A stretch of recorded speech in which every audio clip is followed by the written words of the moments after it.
আজি 6 আগষ্ট 2024 তাৰিখে DWE আছামৰ তৰফৰ পৰা এটা নতুনকৈ স্পেচিয়েল ৰিক্ৰুটমেণ্ট ড্ৰাইভ এটা অপেন কৰা হৈছে।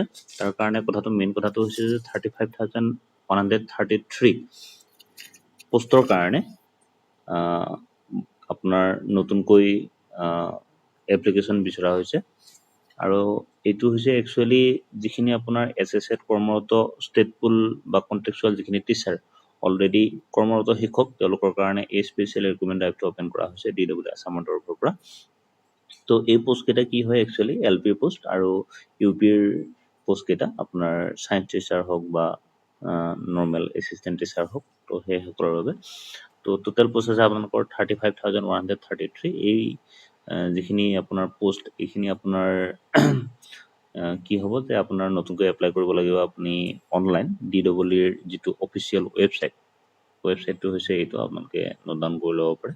তো এই ৱেবছাইটটোত আপোনালোকে নতুনকৈ এপ্লাই কৰিব লাগিব অনলাইন, কোনো অফলাইন কনচিডাৰ কৰা নহ'ব। আৰু ইয়াতে মেইন কথাটো হৈছে যে ইয়াতে দুটামান কণ্ডিশ্যন দিয়া হৈছে। কণ্ডিশ্যনটো হৈছে যে আপুনি অলৰেডি কৰ্মৰত শিক্ষক হ'ব লাগিব। 31 জুলাই 2024 আপুনি 5 বছৰ কমপ্লিট কৰিব লাগিব। তাৰমানে আপুনি 2019 চন বা তাৰ আগতে যদি এপইণ্টমেণ্ট হৈ থকা যদি কণ্টেক্সুৱেল বা ষ্টেট পুল টিচাৰ হয়, তেতিয়াহ'লে আপুনি এইখিনিত এই ৰিক্ৰুটমেণ্ট ড্ৰাইভত আপুনি এপ্লাই কৰিব পাৰিব। আৰু কিন্তু মেইন কথাটো হৈছে যে এইখিনি আপোনাৰ অনলি 6 দিনৰ কাৰণে খুলি দিয়া হৈছে এতিয়ালৈ। 6 তাৰিখ মানে আজিৰ পৰা 6 আগষ্ট 2024 ৰাতিপুৱা 10 বজাৰ পৰা 12/8/2024 মিডনাইট। তাৰমানে আপোনাৰ এই আগষ্টৰ 6 তাৰিখৰ পৰা 12 তাৰিখলৈ মাত্ৰ খুলি দিয়া হৈছে। 12 তাৰিখে ৰাতি আপোনাৰ 12 বজাত শেষ হৈ যাব।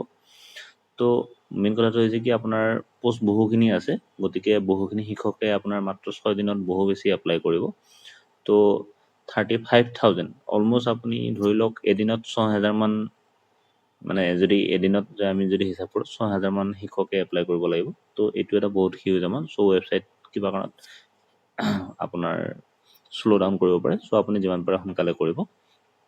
তো সেইটোৱেই। তো ইয়াৰ কাৰণে আপোনাৰ দুটামান আৰু কথা কোৱা হৈছে যে আপুনি কেনেকৈ এপ্লাই কৰিব লাগিব। তো এপ্লাইটোৰ কাৰণে আপোনাৰ বেলেগ কথা একো কোৱা নাই যে আপুনি অফিচিয়েল ৱেবছাইটত যাব, এপ্লাই অনলাইন কৰিব লাগিব। তো এপ্লাই অনলাইন কৰাৰ পিছত আপোনাৰ এটা ৰেজিষ্ট্ৰেশ্যন কৰিব লাগিব। তো এই যিখিনি ৰেজিষ্ট্ৰেশ্যন কৰিব, তো ৰেজিষ্ট্ৰেশ্যন কৰোঁতে আপুনি কি কৰিব যে আপুনি ইমেইল আৰু পাছৱৰ্ড তেনেকৈ দিব লাগিব নিজৰ ব্যক্তিগত। আৰু আপুনি ফোন নম্বৰ ইউজ কৰিব। ফোন নম্বৰ নিশ্চয় আপুনি বিচাৰিব তাতে। তো আপোনাৰ তাৰপিছত আপোনাৰ কি কৰিব যে আপুনি যিখিনি ক্ৰাইটেৰিয়া দিয়া হৈছে সেইখিনি বস্তু মানি লৈছে নাই সেইটো বস্তু সুধিব। তো সেইটো সোধাৰ পিছত এইবিলাক আৰু নৰ্মেল বস্তু হয়, সকলোৱে কৰে, কোনো নোচোৱাকৈ কৰি দিয়ে। তো নেক্সট বস্তু আছে আপুনি কি এপ্লাই কৰিব লাগে, কি বস্তু দিব লাগিব।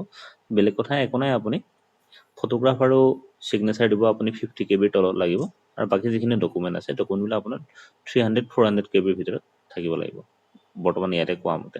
আৰু লাষ্টত গৈ আপুনি ফাইনেল ছাবমিট কৰিব লাগিব। আৰু ফাইনেল ছাবমিট কৰাৰ পিছত আপোনাৰ ডেফিনেটলি এইটো আপোনাৰ নৰ্মেল এপ্লাই প্ৰচেছ।